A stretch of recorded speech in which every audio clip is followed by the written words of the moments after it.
The big thing that I've been working on, actually, I've been working on three big things, but the most recently, the big thing is Google Sync, making sure that it works the way, and I've really not exposed it to everybody. We've been working on it for some time, but because it wasn't approved by Google, there were some restrictions that I wasn't able to do. But basically what we've done is in your integrations area, you come into integrations and we've got the Google section. We come into Google. And now when you come into Google, what it will do is it will show you, in the past, all it had was the email section. So you can set up your Google emails, so you can send emails and stuff through SAM. That hasn't changed. What has changed is below that is we've added the ability to set up contact syncing, where, and I've already got it set up, but whenever you first come in here, there'll be a button to sign in. Once you sign in, you authenticate it, then it shows the rest of this piece right here.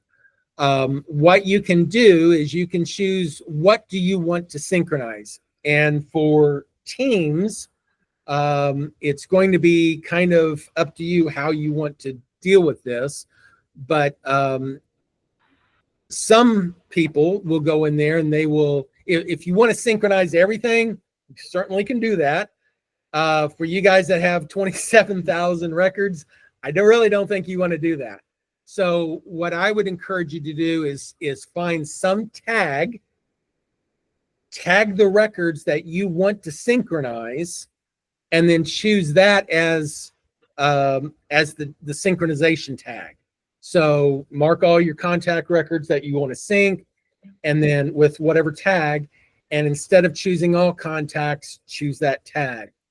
Once you do that, then you can also choose which way do you want to synchronize. It defaults to no sync. You can choose to synchronize just SAM to Google. If you just want to go one way, you can do that. If you do all your data input in Google and you want to send it one way to SAM, you can do that. But we do have two-way sync. So if I put something in Google, it will synchronize to SAM. If I put something into SAM, it'll synchronize to Google. There is one caveat there, is that whenever you put it in SAM first, it goes to Google immediately. Okay. That's because we know it's been changed. We know you're wanting to sync, and we send it out. Whenever you're using Google, Google does not have a webhook or notification to third-party applications to allow us to know that there's been a change. So whenever you put in something into SAM, you want to make sure that it synchronizes. We do have some options for that, so that you can force a sync at whatever time you want. Otherwise, right now, it will sync every 2 hours automatically from Google to SAM, if you've got it set up. If you don't have it set up, then it won't do anything. But synchronizing from Google to SAM is every 2 hours automatically. If you go into your contacts and you're looking in here, you know you added somebody in your Google account and they're not showing up, it's probably just the 2 hours hasn't gone past yet. And what I've done is, in the little hamburger menu at the top right, you can click on it and you can do this Google Sync right here, and it will force a sync then from Google to SAM. You shouldn't really have to do that a lot. You know, hopefully you're making your changes in SAM and it goes to Google immediately and you don't have to worry about it. But, you know, if you're making changes in SAM, you're out in the field, or you're making changes to Google, you're out in the field, you add somebody to your contacts list or whatever, it can come back, and it's just a matter of forcing the sync if it's not been in that 2 hour window. And it's like every 2 hours. So if you added it 10 minutes before the 2 hours, it'll only take the 10 minutes. But there's a window every 2 hours we're synchronizing automatically. We may have to change that later, but with the number of users that will come on and be syncing, we didn't want to overload the system, so we did it every 2 hours, and we're going to keep an eye on that to see if that has to change or needs to change one way or the other. Then let's go back to integrations. Any questions about the contact Google Sync? What will happen is if you're in a team and maybe one team member chooses a certain tag, maybe like Jose may have Jose's contacts, and one of the other team members has Gabriella contacts, where if a contact has one tag from each person, that contact will synchronize to both accounts. That makes sense?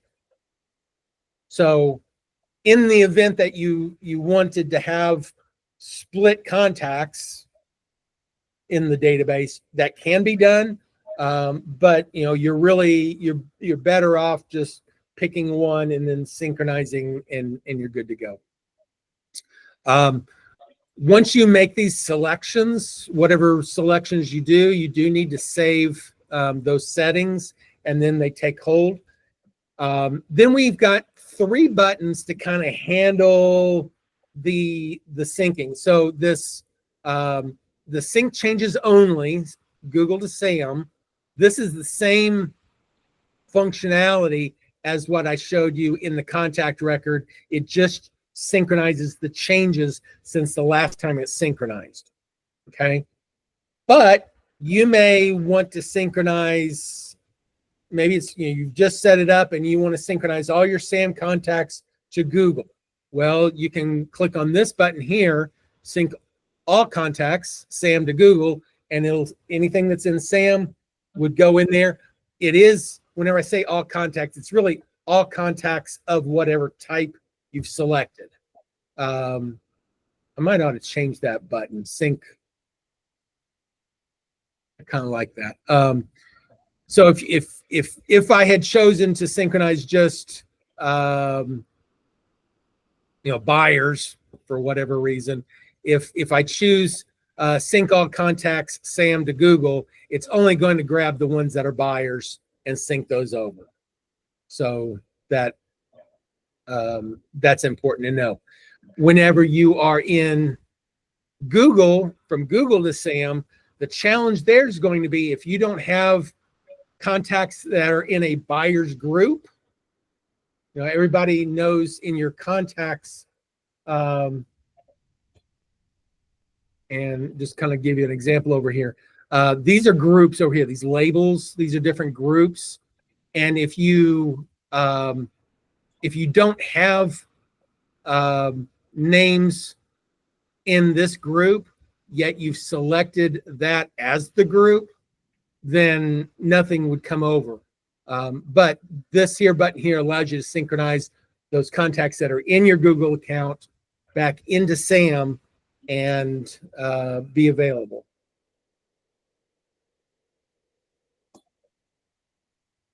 Any questions on that so far?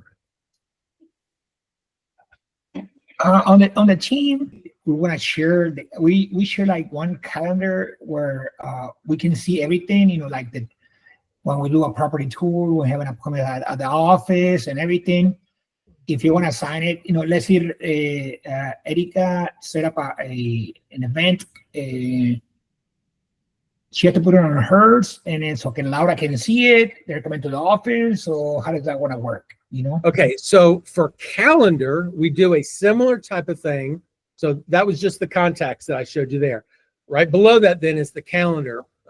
Like the other one, there will be a button here. If you've not set it up yet, there'll be a button here for you to sign in. Once you sign in, then that becomes available. It will show you which calendars you have installed in your Google account. So Okay, there's a okay, little okay. drop down here. So I've got my main mark at workflowsecrets.info calendar. I've got a workflow secrets calendar. The holidays, that's a built-in one that Google gives you. And then you'll, if this does not exist, you'll have the option of creating a SAM calendar. You don't have to choose it, but the advantage here is if you choose a calendar that is a generic calendar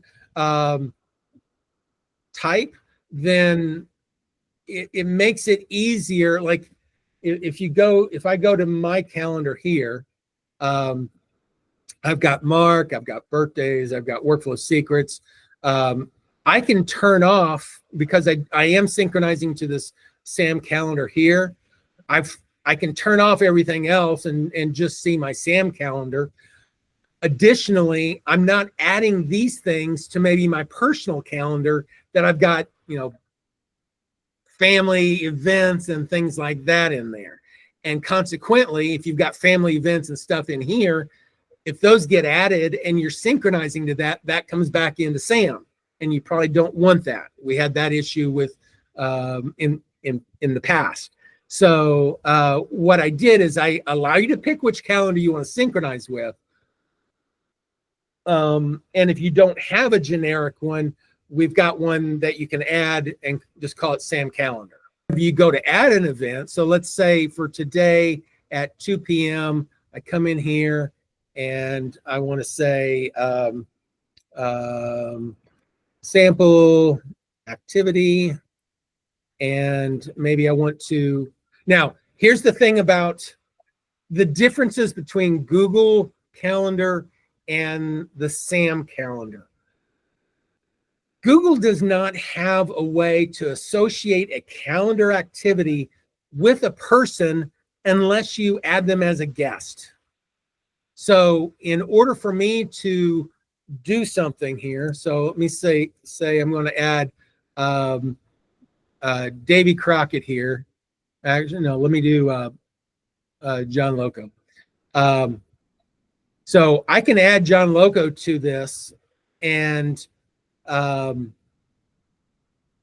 problem is by adding that here like this, it's going to invite that person to this activity, and that may not be what I want. I just want to associate this activity to John Loco. Okay, we deal with that in a different way, but basically that's there. Down here at the bottom, you have the choice of which calendar do I want to assign this to.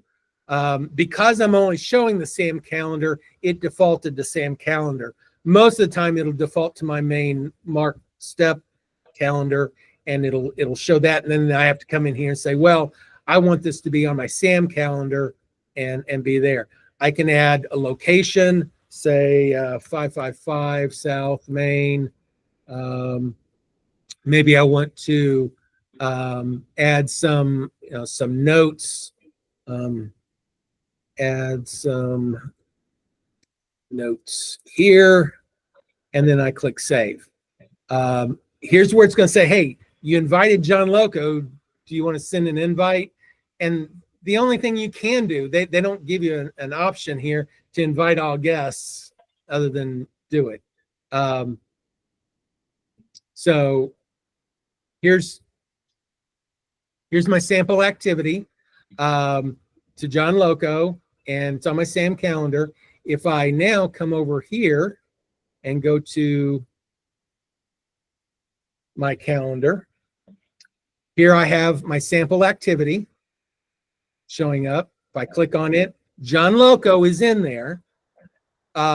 Because he is in the calendar, he was an attendee, we've gone ahead and linked him. However, if you link an activity in SAM, it does it differently. It doesn't put them as an attendee, because pretty much every activity you guys put into SAM is somehow linked to a person or to a property. and you don't want to be sending invites to all your activities, right? So what we do there, it is showing, you know, the location of the meeting. If I come in here, I can see add some notes here, which is what I typed in. Add some notes here. And then if I do want to make a change to that, actually, let me go ahead and make a change to that. No, not this one. This one. Let's say not only do I want to invite John Loco, but I want to invite Benny Rivet. And these are bogus people, so don't worry about it. So I've got two different people that are connected to an activity. If I was to go to their contact record, once I select them, we see this activity in their contact record, but they're not attendees. It's just, these are things that are assigned to them that I need to complete. So whenever I save that, now, whenever I look at this, it's going to have both John Loco and Benny Rivet in there. But if I go to the activity, sample activity here, and take a look, you'll see now down here at the bottom in the notes section, I go ahead and say, who is this? Who's associated to this activity? In this case, John Loco and Benny Rivet. And then the notes are in there as well. So this just gives you a way that you can link people to properties in SAM, but also know that information in the activity for Google, because a lot of times you want to be able to know who am I meeting with or what's their phone number. I put their name and their phone number into the notes area. I cannot assign it to the attendee section, because if I do, it's going to invite them, and you don't want that in most cases with SAM activities. Mm-hmm. So that's how we're handling that. If I do come in here, let's say in Google, and I change, let me edit this. Let's say I change this to a red activity. Let me come over here. I'm going to change it to red, sample activity, and I'm just going to give it a different name. Changed, whatever. And I click on save. It makes it red there, and then it immediately makes it red here as well. So one of the other features that we've added to this was that it does auto update your calendar immediately from the changes that you're making in Google. So it just pops right in.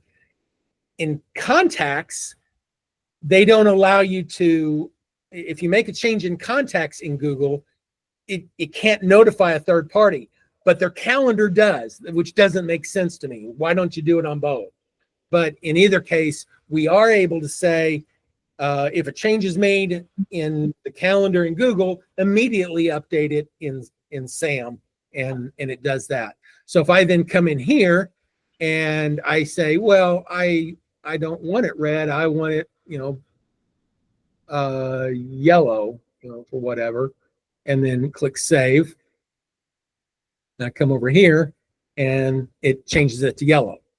It took about 3 seconds before it actually changed the information. So now we've got two-way sync. We've got the ability to choose which calendar do we want to sync it to. And it also synchronizes, if you've got contacts in there, it will synchronize the contacts that go along with it.